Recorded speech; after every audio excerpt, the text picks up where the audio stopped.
வேல் வேல் முருகா, கந்தா கடம்பா கதிர்வேலா. வருகின்ற 9/1/2026 கந்த சஷ்டி விரதம். இந்த ஒரு நாள்ல நம்ம முருகப்பெருமான நினைத்து எந்த விதமான கோரிக்கைகள் வைத்தாலும் கண்டிப்பா அது நம்முடைய வாழ்க்கையில வெற்றியை ஏற்படுத்தி கொடுப்பாராம். அப்படிப்பட்ட இந்த ஒரு நாளில் இந்த ஒரு உலகத்துல துன்பங்கள் நீங்குவதற்கும் மனம் தெளிவாக இருக்கவும் வாழ்க்கையில் வெற்றியை காண்பதற்கும் கோடான கோடி பக்தர்கள் நம்பிக்கையுடன் கடைபிடிக்கும் ஒரு புனித விரதம் அப்படி என்றால் அது முருகனின் சஷ்டி விரதம் தான். அதுவும் இந்த ஒரு நாள்ல நீங்க முருகப்பெருமான மனதார பிரார்த்தித்து முருகப்பெருமானுக்கு இந்த கோரிக்கைகளையும் இந்த சில செயல்களையும் நீங்கள் செய்யுங்கள். கண்டிப்பாக உங்களுடைய கோரிக்கைகள் எதுவாக இருந்தாலும் அதில் உங்களுக்கு வெற்றியானது கட்டாயமாக கிடைக்கும். அப்படிப்பட்ட உங்களுக்கு இந்த ஒரு நாளில் தெய்வீக மகிமை சஷ்டி திதி சூரபத்மனை வதம் செய்து தேவர்களை காத்த அந்த புண்ணிய நாளை சஷ்டி நாளாக கட்டாயம் வழங்கப்படுகிறது. இந்த ஒரு நாள்ல நீங்க முருகனை வழிபட்டீங்கன்னா உங்களுடைய எதிரி பயம் அனைத்தும் அகன்றுவிடும். நோய் நிவாரணம் உங்களுக்கு கிடைக்கும். கடன் தடை மனவேதனை இது அனைத்தும் உங்களை விட்டு கண்டிப்பாக குறைந்துவிடும். திருமண தடையில் நீங்குவதற்கும் வாய்ப்புகள் இருக்கும். குழந்தை பாக்கியமும் உங்களுக்கு இந்த ஒரு நேரத்தில் கிடைக்கும் என்று புராணங்கள் வழியாக இந்த சில செயல்கள் கட்டாயம் கூறப்பட்டு வருகின்றன. சஷ்டி நாட்கள்ல அதிகாலையில எழுகணும். எழுந்து விட்டு சுத்தபத்தமா குளித்து மனம் உடல் உள்ளம் மூன்றையும் நம்ம தூய்மையா வைத்துக்கொள்ளணும். தூய்மையா வைத்து கொண்டுதான் முருகப்பெருமானுக்கு இந்த ஒரு பூஜையை நம்ம பண்ணணும். வீட்டோட பூஜை அறையில முருகப்பெருமானோட படமோ இல்லைன்னா சிலையோ உங்களுடைய வீட்டுல இருந்துச்சு அப்படின்னா அதை உங்களுடைய வீட்டு பூஜை அறையில வைங்க. அதுக்கு முன்னாடி ஒரு மண் அகல் விளக்கை எடுத்து வைத்துக்கோங்க. அதுல விளக்க திரிய போட்டு ஒரு விளக்கை ஏத்துங்க. ஏத்தி முருகப்பெருமான நீங்க மனதார வழிபடலாம். இதை நீங்க அதிகாலையில பண்ணணும். இந்த ஒரு நேரத்துல பூஜை மற்றும் வழிபாடு. பூஜைக்குன்னு நீங்க செவ்வந்தி பூ ரோஜா போன்ற சிவப்பு நிற மலர்களை முருகனுக்கு நீங்க சாடணும். அது ஒன்று சஷ்டி நாட்கள்ல சிவப்பு நிற பூக்களை நீங்க முருகனுக்கு வச்சு வழிபடும் பொழுது அதிக அளவுக்கு முருகப்பெருமானுக்கு அது பிடிக்குமா. அதனால உங்களுடைய எண்ணங்கள் உங்களுடைய கோரிக்கைகள் அனைத்தும் இந்த ஒரு நேரத்தில் நிறைவேற்றி வைப்பாராம். விபூதி சந்தனம் இட்டு பஞ்சாமிர்தம் அது மட்டுமல்லாமல் அதனுடன் பழங்களையும் நீங்கள் நைவேத்தியமாக படைத்தீங்க அப்படின்னா கண்டிப்பா இதனாலேயும் பெரிய அளவில் உங்களுடைய வாழ்க்கையில மாற்றங்களை ஏற்படுத்தி கொடுப்பாராம்.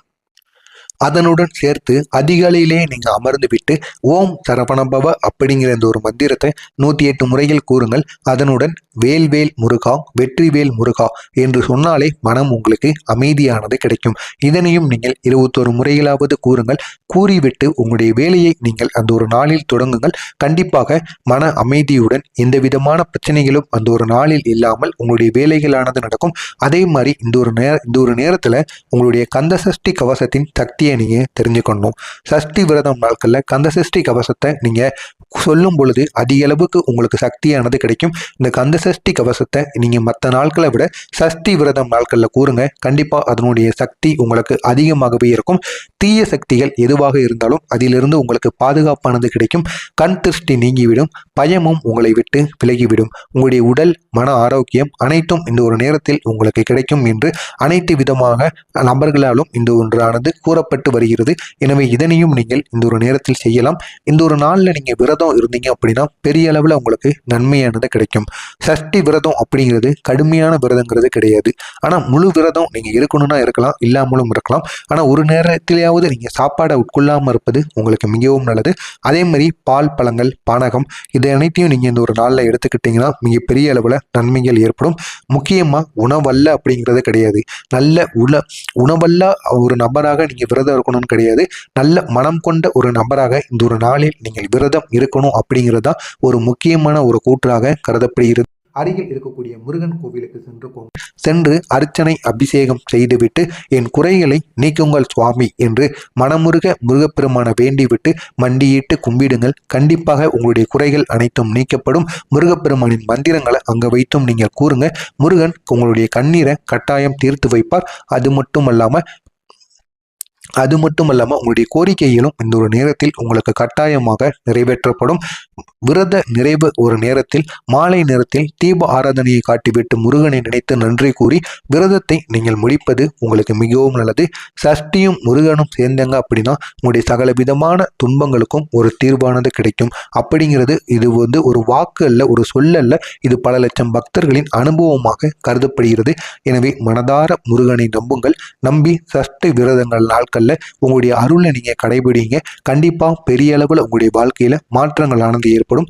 வேல் முருகா அரோகரா அப்படிங்கிற இந்த ஒரு ஸ்லோகத்தையும் நீங்க கூறுங்க.